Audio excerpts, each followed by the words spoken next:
The next match we got for y'all is LA Knight versus Bray Wyatt in a pitch black match. This was a match that we've never seen before. Nothing like this before. Now, we've seen The Undertaker beat people up kind of in the dark before, but this was like a whole nother level. When the lights went out, you were able to see a different version of Bray Wyatt. He had this crazy ass face paint on all over his face and arms, and it just changed the whole vibe of the match like that. It went from being just regular Bray Wyatt coming out here looking like a freaky ass to, oh shit, he's actually kind of scary. And you could tell that it threw LA Knight off a little bit. After that, Bray Wyatt was able to bounce back and demolish LAK.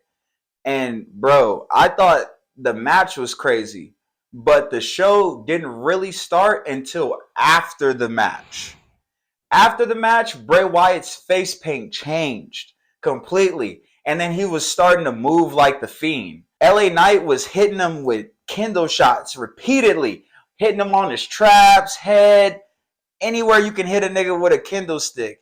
And Bray Wyatt was just eating all of it, bro. He was eating all of it. Remorseless.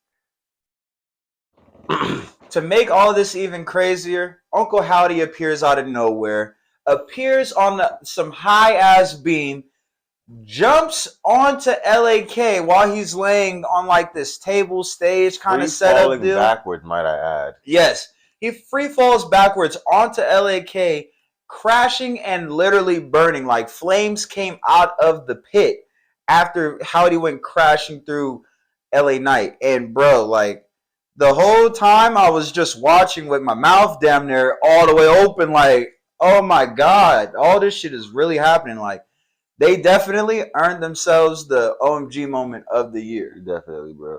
One thing I will say for this match, LA Knight, you haven't let me down at all.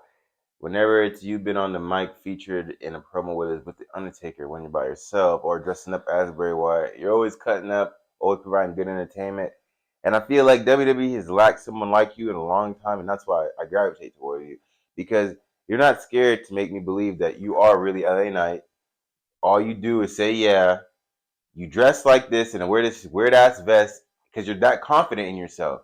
And I haven't seen a WWE superstar who's been able to convey that confidence through the microphone and actually have somewhat type of in-ring prowess, because the Miz can talk in the microphone, but he had to work. He had to work for that in-ring. You know what I'm saying? Yeah, someone like Elias too. Yeah, exactly. I want to say LA Knight. He's able to put on a good match. Like we didn't. This wasn't a traditional match, but don't get me wrong. He could actually put on a real match with someone of a higher quality and like someone that's not gonna have this spiritual or spooky stuff. Not saying Bray Wyatt isn't a high level competitor because he's a former world champ.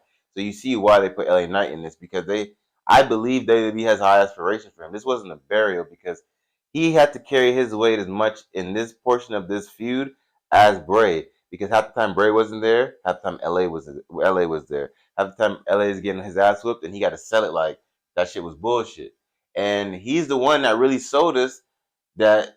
Is there really anybody else? No, he had us thinking Bray was just by himself, and Bray had to really prove that there was an Uncle Howdy, that all these other forces. So the match was cool in and of itself. I just thought it was kind of funny how like he's hitting the fuck out of Bray with these kendo shots, like these kendo shots, hitting him all over his traps, like hit him in his face damn near, and Bray just, I'm coming for you. There's nothing bro. You can tell me stop. I rocked in that rocking chair. I had my little weird shit come on the screen. You met Howdy.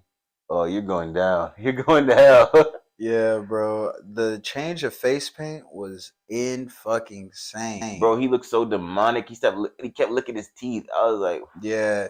His teeth was crazy too, and his eyes. The look in his eyes, bro. The rain. I want to know, like, Bray, what do you do to come up with these characters? Do you do mushrooms? Do you do hallucinate? Do you like do salvia or something? Like he got to alter his mind because imagine if we were on shrooms watching that. That would throw us completely off. Yeah, bro. That is definitely a headspace that you got to tap into, bro, to play that character. And They by Bray Wyatt and Alexa Bliss, I feel like they might be fighting demons outside of this shit because of how they got to get into character, bro. You got to play a demonic force. possessed. You got to play like you're possessed. Imagine what it's like for them when they go home and go to sleep at night. This Bray Wyatt shit, bro, it be scaring me because when I tell you, bro, just the way he licked his tooth was like he just got a flesh wound from a victim. He's just like, yeah, I'm a cannibal. I just LA Knight, I'm about to stick my teeth into you when these cameras cut, and I'm gonna put you back in that cellar where you were locked up and tied up.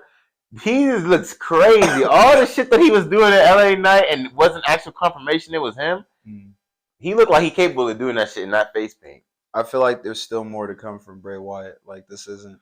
This is the tip of the iceberg. Mm-hmm. He put it on a grand scale. I feel like it took so long because he was testing all these features out to see how he would look and be displayed, and he absolutely loved it. That's why we got to see this pitch back match on schedule. Right. This match was a great segue into Alexa Bliss's match with Bianca Belair for the Women's WWE Championship.